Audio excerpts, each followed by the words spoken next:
মা, মা গা, দুটা ভিক্ষা দিবে গা। এখন হাত খালি নেই, পরে এসো। দাও না, দাও না গো মা, দুদিন ধরে কিচ্ছুটি খাইনি, দাও না।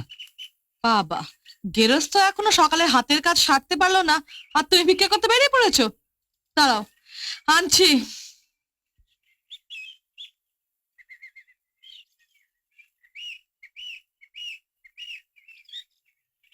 এই, সরে যাও সরে যাও সরে যাও।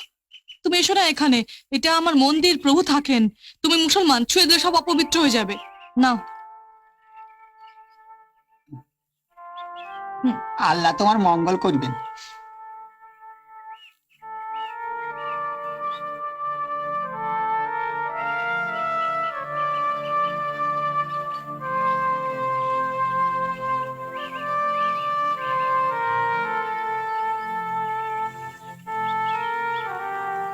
তুই ওই ভিখারিটিকে মুসলমান বলে ঘেন্না করলি মা?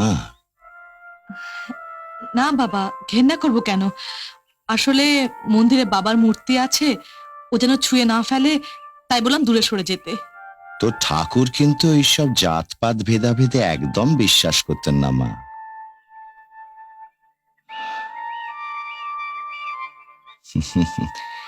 মুসলমান ধর্ম কি সেটা জানার জন্যে অনেক কষ্ট করে পায়ে হেঁটে কাবুল, মক্কা, মদিনা ওদের সব তীর্থস্থানগুলো ঘুরে বেরিয়েছেন তিনি। ওর যেমন হিন্দু শিষ্য ছিল, তেমনি অনেক মুসলমান শিষ্য ছিল যে রে। তাই নাকি? তুমি তোমায় আগে বলনি। হ্যাঁ মা, বাবা লোকনাথ সিদ্ধি লাভ করার পর তার গুরুদেব ভগবান গাঙ্গুলি একবার ইচ্ছা প্রকাশ করেন মুসলমান ধর্মকে জানার জন্য তারা মক্কায় যাবেন। আর গুরুদেবের ইচ্ছে মানেই তো আদেশ। ওরা বেরিয়ে পড়লেন মক্কার উদ্দেশ্যে। প্রথমে এসে উপস্থিত হলেন কাবুলে। সেখানে সাদি মোল্লা নামে একজনের বাড়িতে গিয়ে উঠলেন।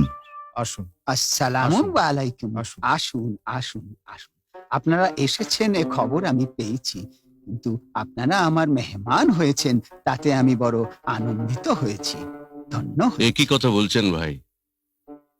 আমরা তো আপনার কাছে এসেছি ইসলাম ধর্ম সম্বন্ধে জানবার জন্য। ও তাই, আসুন আসুন, বসুন। আসন গ্রহণ করুন গুরুদেব। ইউসুফ, দাও দাও,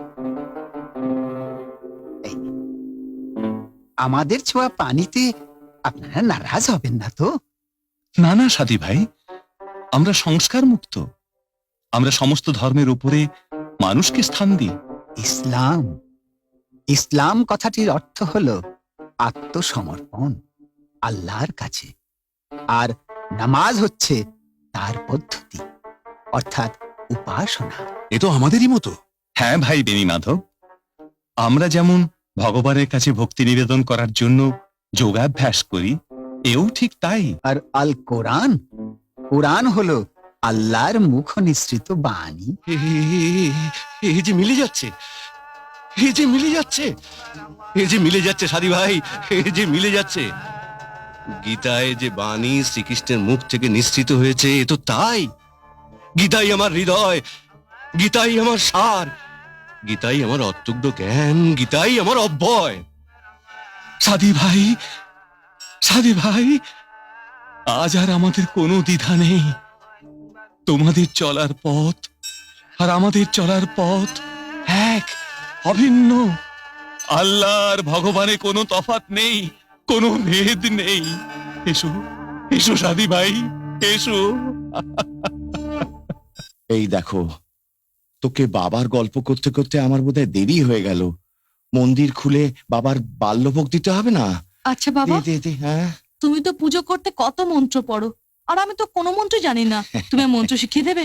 ওরে বাবার পুজো করতে গেলে কোনো মন্ত্রের দরকার হয় না, মনের ভক্তিটুকুনি যথেষ্ট। এক মনে বাবাকে ডেকে ভোগ দিলে বাবা তা গ্রহণ করেন রে। ঠিক আছে, তুমি যাও, আমি আমার পুজো শেষ করে কিন্তু আসবো। দেখবো তুমি কেমন পুজো করো।